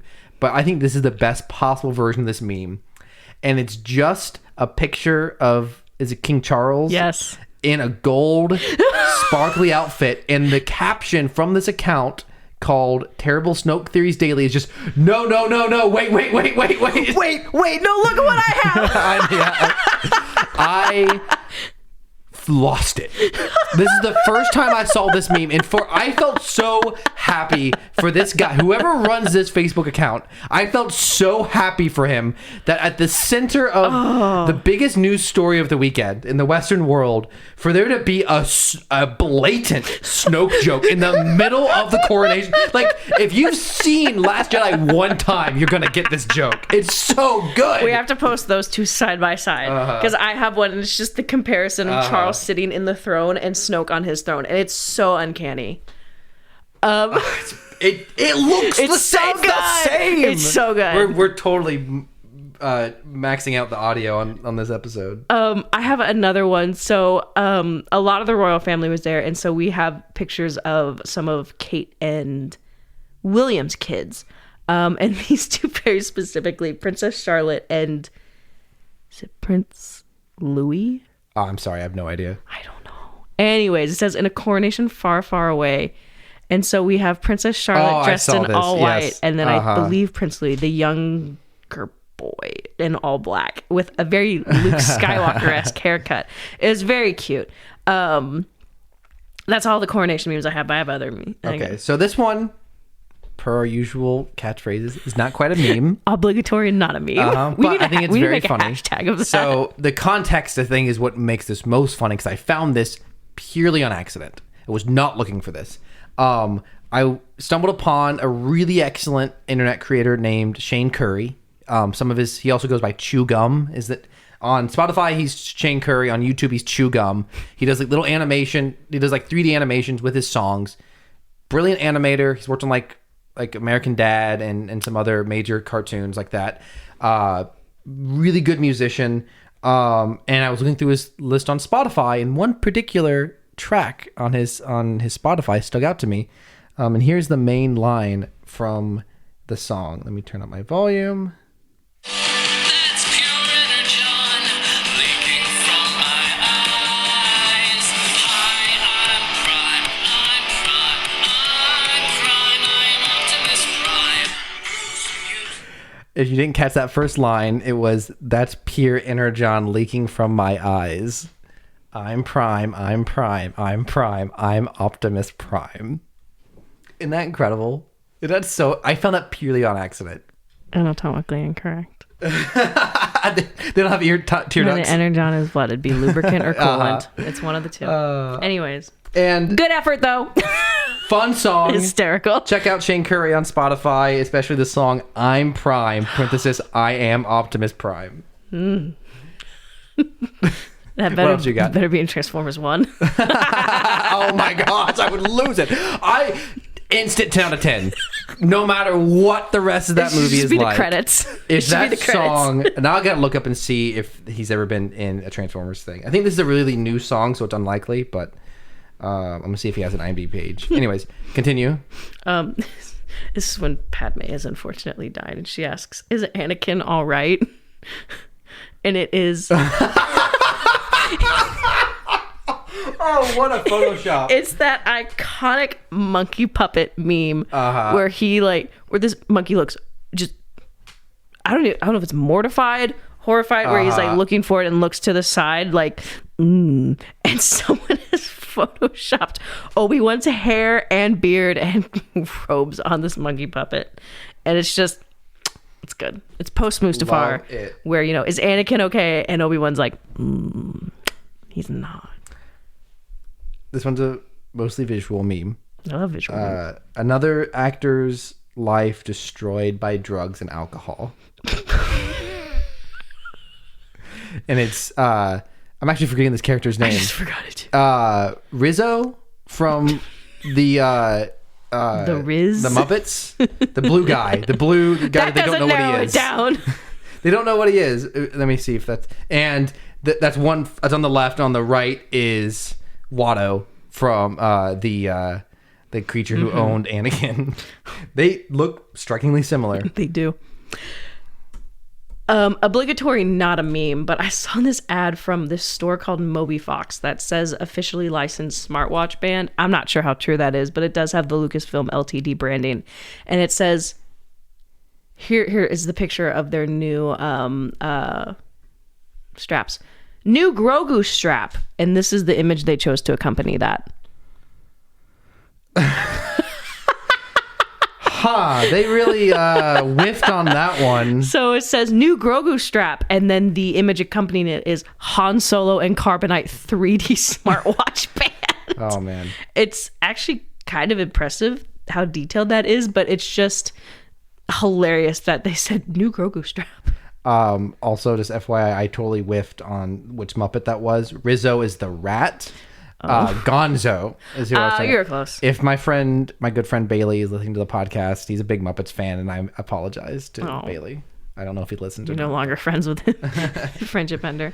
That is very funny, and probably just because most advertising is artificially generated and totally fake. Yeah. Anyways, so this meme is the famous bird comic of like one bird is being really annoying, the other one is just confused, and the one bird is saying, "Wasn't this leaf green before?" The other one says, "Luke and C-3PO brothers."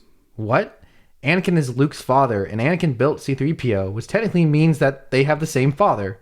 So the bird sits for a second. What? I feel like I've heard this joke a ton recently, but this is the first time I heard it. Someone asked me, a friend of mine, they went, "Is Leia an eco-terrorist?" And I'm like, "What are you talking about?" And he goes, "Leia got Alderaan blown up." I was like, no, Leia told them the Rebel Alliance was on Dantooine, effectively lying about where it actually was, but it wasn't on Alderaan. And Tarkin just went, "Cool, thanks for that info. We're going to blow up Alderaan anyways." This person tried to blame Leia? No, it was just like a hypothetical question. Like, would she technically be considered an eco-terrorist? And it's like, no.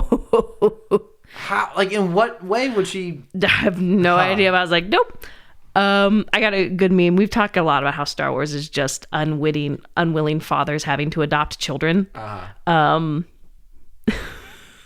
it's the Spider-Man, the three Spider-Mans pointing at each other. One is Mandalorian with Grogu. The other one is Hunter with Omega, and the other one is Kanan with Ezra. I've never thought about that. Of Kanan and Ezra falling into that category. I think about that one all the time. They absolutely fall into that category. Who's the other? I mean, kind of falls in the category is Obi-Wan with young Leia and Kenobi. Anakin and Ahsoka.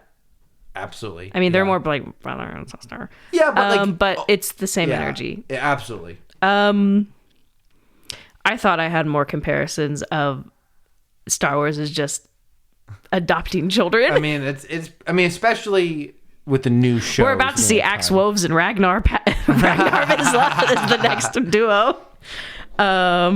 This is my final meme for the day. Kind of a lot.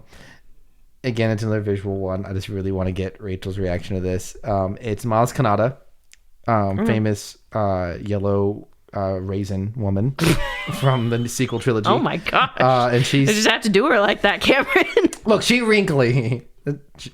She says, if you live long enough, this is an actual quote from the movie, "If you live long enough, you see the same eyes in different people." She's talking about Rey. What are you looking at? What is this, Rachel? It's a really bad Photoshop of Rey with just the cutout Darth Sidious eyes from Revenge of the Sith. It is terrifying. So bad. And obviously the joke there is because she is Palpatine's daughter. Granddaughter. I gotta get on it. Oh, you're right. Yeah, granddaughter. I just want you, fellas, if your man looks like this, that's not your man. That's mine. It's a picture of Paz Vizsla and that deep fried emoji, like non-smiley face with the hand reaching out. Very good. You didn't have any more, did you? No, I'm out of memes. So this was, I don't know how real this could be Photoshop, because people like make fake Twitter accounts for characters. It says Rip Paz memorial account. "My male biological clock is ticking. Parentheses. I need to die in a war soon." And parentheses. Another good one. It's a very infamous meme of a woman helping an older woman walk with a walker. And the older woman has Bo-Katan's helmet pasted over her face, and the other one is the armorer. I've seen a mythosaur. Sure, Grandma, let's get you some new shoulder armor. That's good. This is not a meme, but it's your reaction to something I said. You sent me a post on Reddit, and it was 3 drawings. The first drawing is It was on Twitter, actually. young Boba Fett. What did I say? Reddit. Oh, yeah, no, Twitter. It's young Boba Fett, Omega, even younger Grogu, young Din Djarin, seemingly young Andor, and young Ahsoka. And the next one is all of them. It says what year it's in at the bottom. Oh, I missed that. Yeah, so this is 23 BBY. I had never thought about the fact of... I love the All idea of these young characters. young Din meeting Grogu. Oh. I think it's very cute. It's no reason for it to happen canonically, but I think it's really cute. So then you have 0 BBY, and you have Boba Fett, presumably grown up, Omega, Din Djarin, Andor, Leia, Luke, older Ahsoka. And the next one, you have most of those characters. And so I responded to you saying... And 9 ABY, right? Yes. And I responded saying, why is Andor not in the last one? Shut up. Shut up. And it's my account, I think it's especially funny because you sent that to me with the caption, "This is adorable, I'm crying." It was very sweet. And did you notice Omega's just like behind Boba Fett? Because we don't really know her fate. Yes. I like that. The creative decision there of She's not quite dead, but yeah, and but we don't even know by even 0 BBY. Yeah, we don't even know where we she's have at. 0 idea what her future is, which is like a lot of people say prequel stuff, anything that's a prequel, regardless of what it is, doesn't work. Well, if you have it about characters, the galaxy is very large. yeah, exactly. That's what I'm saying. Is like if you're using characters that we don't know what they happen to, like that's exciting because we know what happens in the future of this universe, but what happens to this character? Like where are they? What happens to them that they are not contributing to the major conflict? That's why Rebels season 4's ending is so friggin' good. So good. So this is another fake Star Wars social media character post. Din Djarin, out here living my best life, with the picture of him at the bottom of the sacred waters. Bo-Katan commenting, "You are drowning, Din Djarin. This is the way." I love it. It's so much better, like actually seeing it, but it's still very good. I like it. Okay, I have some TikTok. Oh gosh, why do I have so many TikToks? I feel like these are duplicated, but Luke, when gone am I? Last of the Jedi, will you be? Oh, I mean, except for Ezra Bridger. I mean, he's out there somewhere. He's just rocking it with some space whales right now, so you know. Oh, and there's also Cal Kestis. He's this Order 66 survivor. Has a cool droid, went on a bunch of adventures.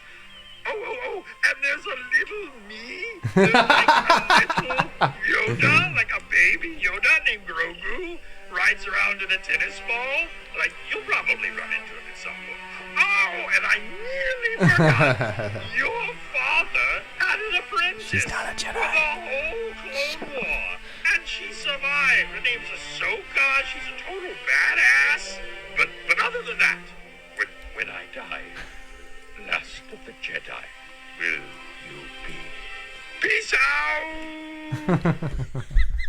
One of my favorite memes I see all the time on the internet is, it wasn't until that I had a kid that I understood why Yoda got so tired of Luke asking him questions that he just simply died. Mm-hmm. So this is this is probably just one you guys will have to watch, but it's like a quote unquote conversation between the Bad Batch, members of the Bad Batch, and so it's a little bit long, so you don't have to watch the whole thing, but starts out with Hunter. This is just like some audio. Yo, you guys want to go get some DESSERT? Yeah, dude, I need me a TREAT. What you guys talking about? Yeah, why did you guys just spell the No, shut up, don't say it. Why? How do we tell you this? Simon can't spell. Simon is Wrecker. What? He can't spell, so when we talk about something he wants, we spell it out loud so he doesn't get too excited. He's a grown man. He can't handle hearing the word treat. Treat? No treat. Treat? No treat. Treat? No treat. Oh. Okay, what is happening? I love He it. gets That's excited. wonderful. It's good. It continues. It's good. It's very, very adorable. This is from Jedi Fallen Order. The Force led me astray. Trust only in the Force. Oh no! Oh, he's getting wrecked by a big fan. Oh no! He just keeps getting hit by it over and over. And now he's on the other side. He's fine. Oh no! It's gonna happen again. didn't really if he play- had gone into the next fan and done the same thing, would have been really You funny. didn't really play Jedi Jedi Fallen Order unless you accidentally unless you froze a fan and immediately just got decimated by it because you poorly timed your jump. This says the Star Wars Cantina song. It's a 2023 club banger, and Yoda hypes you up right before the beat drop. It's just Atop your hands, you will. that is it. Very fun. Fun fact: if you ever road trip with me, there is a 1 in 900 song chance that Cantina Band will come on. Yeah, that is sorry, I think so yeah, it's a low chance, but it's really fun when it comes out of nowhere on the shuffle because it's just immediate Cantina Band. So this says Marvel Comics, this is not the way. And so for context, sometimes when you buy a comic book, depending on what artist they hire, can get just different style results. So this was a comic made about the first season of The Mandalorian. Oh my god, okay. This is what I wanted, okay? This is the pastels. Marvel Comics. This is And not this the is way. what I got. Oh. Ooh. So sometimes when they make comics, they will trace directly from the source material, but translating it from live action is just not always the best. And so what happened was they compared the shot of when Din first has his helmet removed by IG at the season finale of Mandalorian and the comic panel that replicates it. It is a bad translation. It's not the best rendition that we've seen of Pedro Pascal. Oh wait, it went away. I just showed her the classic rage comic face of the basketball player Yao Ming. This is the that looks like it. the please classic meme. So here's my last one, my last TikTok, and then we can be done. So it says Bad Batch episodes about the Batch, and this is a little TF2 animation. And it's the flamethrower guy running through all the Happy. rainbows and unicorns. Crosshair episodes. That's what he's actually doing, setting everyone on fire.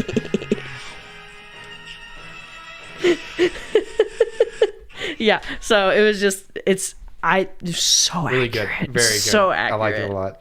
So that is all I have. Well, this was a fun episode, Rachel. Thank you to our listeners. And as always, thank you to Caleb Jacoby for our intro and outro music. Props to Rachel for our artwork and Twitter account at Rebels Robots Pod. Props to Cameron for editing this very long episode and also for lending me a pair of headphones tonight because I forgot mine. Give us something to read on the pod. Leave us a review. Tweet or DM us memes or opinions. Let us know what you're thinking about Star Wars Visions Volume 2. This is Cameron and Rachel signing off saying...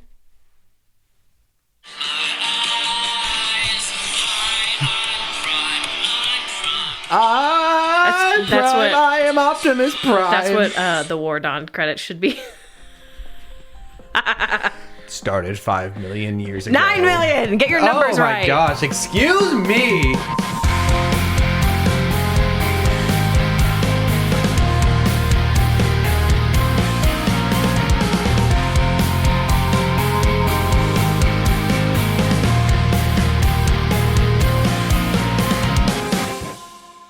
$2 hours of recording.